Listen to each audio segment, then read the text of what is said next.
I went there as a boy, 9 years old, I think I would be. My dad went there as Grieve originally.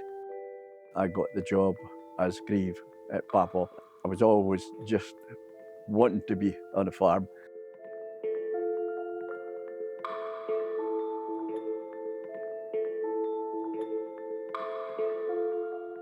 There were definitely migrant workers prior to the Second World War, and probably even more so before the First World War.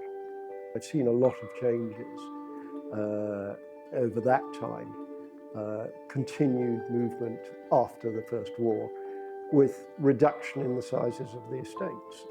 Whittingham Estate was about 15,000 acres in its heyday in the early 20th century, and is now a little over 1,000.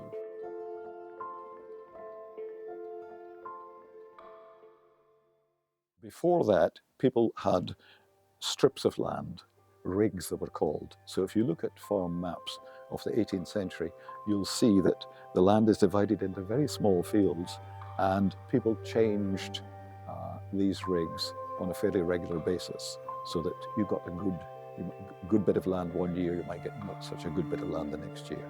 But with enclosure, you create a field system, but you also create a class of landless labourers. But that just reflects what is happening with the tenanted farmers taking over their farms and becoming owners.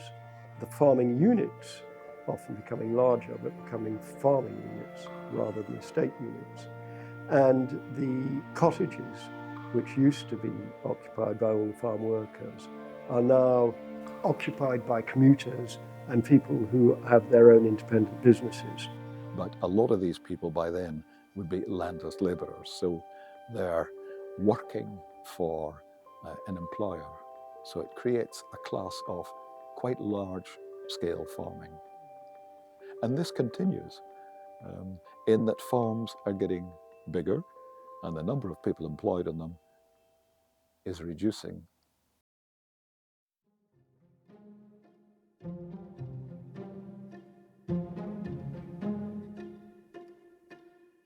Well, farm workers were usually recruited during hiring fairs. In Haddington, for example, this happened every year in February.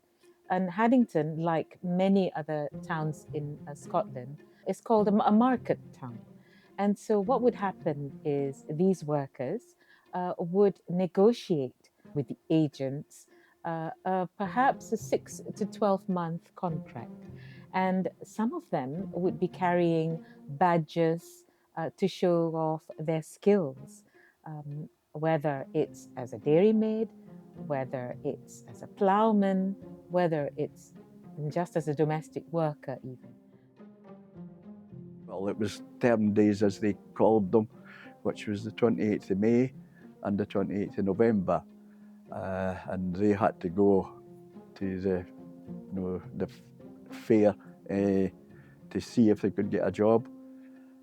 I believe that it worked, that before the term days, the farmer would come and say whether he wanted you to carry on the farm. If he didn't come and speak to you.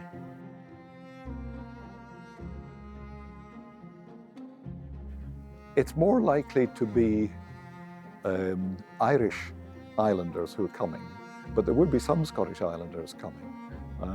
The census returns don't record a lot of Highland names. You'd be looking for the Mac, but as they're probably seasonal workers, then they may not occur in the census at all, because the census, as you know, is held once a year, and if you're not present on that occasion, you don't appear in the record.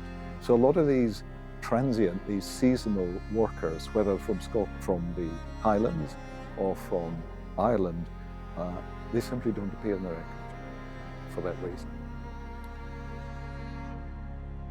Most of the Highland workers would go to the big cities like Glasgow. So they'd be working in mills rather than in agriculture. They'd be working in the nearest big town. So Glasgow and Dundee would be places that would have a Highland population, especially Glasgow.